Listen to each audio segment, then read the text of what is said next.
जैसलमेर में बस दुखांतिका से जुड़ी हुई एसपी अभिषेक शिवहरे ने किया एसआईटी का गठन। एसआईटी अब पूरे हादसे की बारीक जांच करने वाली है।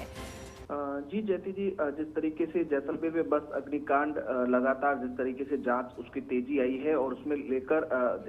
जैसलमेर पुलिस अधीक्षक अभिषेक शिवहरे ने एसआईटी का है वो गठन किया है। अब एसआईटी है इस पूरे मामले की है वो जांच करेगी, क्योंकि जैसलमेर बस अग्निकांड में मृतकों की संख्या है वो कुल 21 हो गई है और हादसे में झुलसे 10 साल के यूनिस ने भी है सुबह इलाज के दौरान है वो दम तोड़ा है। जोधपुर के महात्मा गांधी हॉस्पिटल के अनुसार 6 मरीज वेंटिलेटर पर है और इसके अलावा 8 घायलों को डॉक्टरों की निगरानी में है वो रखा गया है। अब इस पूरे मामले में जिस तरीके से है पुलिस में एफआईआर भी दर्ज हो चुकी है, क्योंकि पत्रकार राजेंद्र चौहान के भाई ने बस मालिक और ड्राइवर के खिलाफ जैसलमेर सदर थाने में मामला दर्ज करवाया है और मामले की गंभीरता को समझते हुए जैसलमेर एसपी अभिषेक शिवहरे ने एसआईटी का गठन किया गया है और मामले की जांच जल्द से जल्द और बारीकी से करने के जिस तरीके से निर्देश दिए हैं, क्योंकि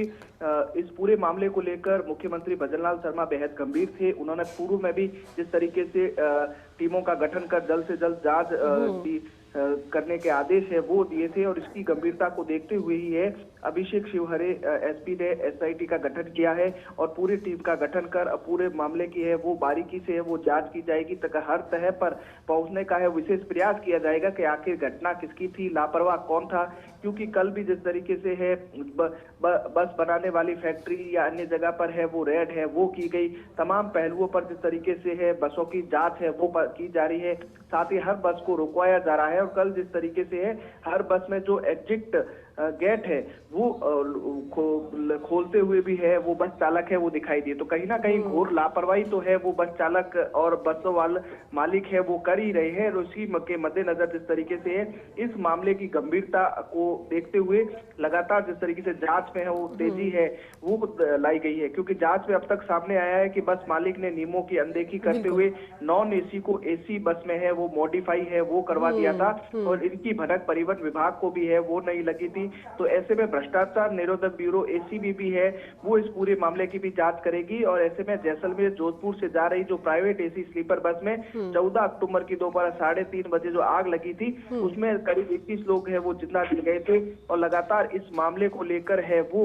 हर कोई है वो अब तक है वो शक्ते में है कि आखिर लापरवाही किसकी है। तो लापरवाही की हर पहलुओं की जांच करने के लिए है वो अब एसआईटी का भी है वो गठन किया गया है। तमाम एसआईटी अब इस पूरे मामले की बारीकी से वो जांच करेगी और सबसे अहम बात ये रही है कि अब तक जिस तरीके से डीएनए सैंपल है वो सभी परिजनों के है वो ले लिए गए हैं और डीएनए सैंपल के आधार पर ही है तमाम जो मृतकों की लिस्ट है वो जारी आज हो सकती है कि किन किन परिजनों के है किन किन मृतकों के शव है किन परिजनों से है वो मैच है वो खाते हैं। तो ऐसे में हादसे में मारे गए लोगों के शवों की पहचान के लिए जोधपुर जैसलमेर के हॉस्पिटल में भी डीएनए के सैंपल लिए गए। ऐसे में सैंपल कलेक्शन की प्रोसेस में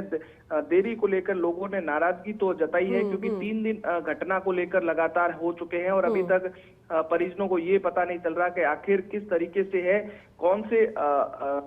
शव है वो किन परिजनों के हैं। तो ऐसे में लगातार जिस तरीके से वो इंतजार कर रहे हैं, घर परिवार पूरा है वो अभी तक अपने जिस तरीके से अंतिम सफर यात्रियों का रहा था उनका इंतजार है वो कर रहा है। अब एसआईटी इस पूरे मामले की जांच करेगी, पुलिस लगातार तह पर है वो पहुंच रही है और लगातार जो भी जैसलमेर जोधपुर या अन्य जो बड़ी स्थानों पर जो बसें जा रही है उनकी लगातार है वो जांच है वो डीटीओ है वो कर रहा है। साथ ही साथ जिस तरीके से जो बस चालकों ने भी है वो हड़ताल की चेतावनी दी है, लेकिन तह तक जाने के लिए जो यहाँ पर जैसलमेर में खड़ी तमाम बसों की है वो जांच परख की जा रही है ताकि पूर्व आगे भी है इस तरीके के बड़े और सही कह रहे सूर्यवीर, आगे इस तरह की घटनाओं की पुनरावृत्ति ना हो इसका जरूरी समाधान यही है कि अभी से सारी सख्ती बढ़ती जाए और एक बारीक जांच वाकई में की जाए। शुक्रिया जानकारी के लिए।